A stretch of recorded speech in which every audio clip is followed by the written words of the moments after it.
Ever felt like there's a constant voice in your head, whispering doubts and pointing out every flaw? That little voice before you step on stage? The one that says, "Don't embarrass yourself." Or the one that lingers after a mistake, whispering, "You'll never be good enough." That's your inner critic. And for most of us, it feels like the enemy. But here's the twist. What if that nagging voice isn't just a saboteur, but something far more complex?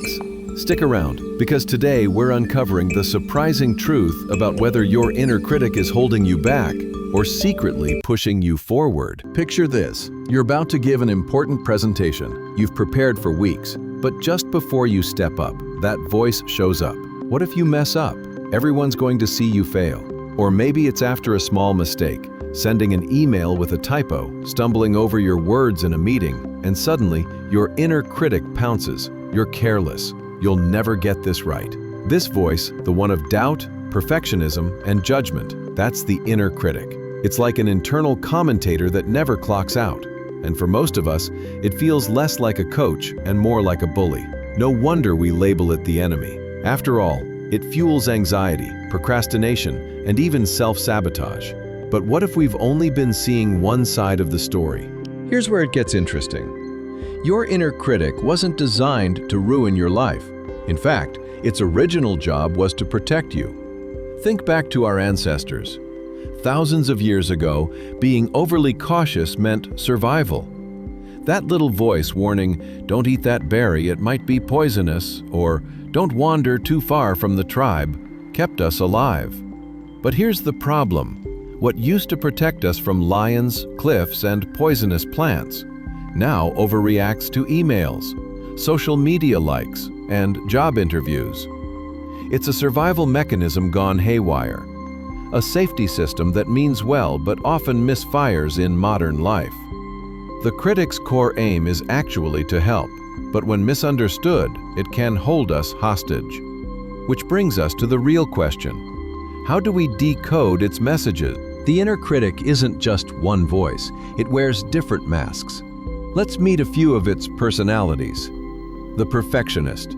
This one demands flawless results. If it's not perfect, don't even try. Sounds motivating, but it often paralyzes you with fear of failure. The comparer. This voice constantly stacks you against others.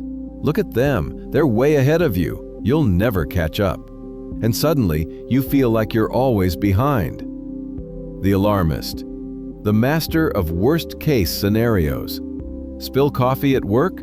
The alarmist whispers, "Now everyone thinks you're incompetent."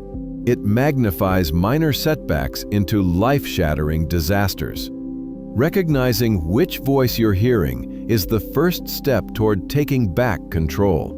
Because once you know who's talking, you can choose how to respond. Okay, so we can't mute the critic entirely, but we can manage it. Here's how.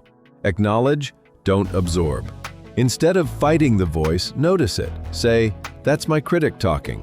Labeling it separates you from it. Challenge the narrative. Ask yourself, is this actually true? Where's the evidence? 9 times out of 10, you'll realize the critic is exaggerating. Compassionate self-talk. Replace the harshness with kindness. Instead of, "I'm terrible at this," reframe to, "I'm still learning, and that's okay." The more you practice compassionate self-talk, the weaker the critic's grip becomes. These techniques don't silence the critic, but they stop it from driving the car. Here's the truth most people never realize. Your inner critic isn't just here to tear you down. It's also pointing out where you're vulnerable, where you care deeply, and where growth is possible. When you learn to listen without being controlled, the critic becomes a guide. It shows you your triggers, so you can build resilience. It highlights your weaknesses, so you can turn them into strengths. And over time, your relationship evolves. That voice that once felt like a tyrant, it becomes an ally, a source of self-awareness, a partner in growth. So, is your inner critic a friend or foe? The answer is both. The choice lies in how you respond. You can let it sabotage you, or you can learn to harness its insights and turn it into fuel. At the end of the day, the critic doesn't define you. You define the relationship, and that's where real freedom begins. So, friend or foe, the choice is yours. If this video resonated with you, take a moment to reflect. What voice does your critic usually wear? Perfectionist, comparer, or alarmist? Drop your answer in the comments below. And if you found this helpful, don't forget to like, subscribe, and share this with someone who might be battling their own inner critic. Remember, you're not alone, and that voice in your head doesn't get the final word. You do.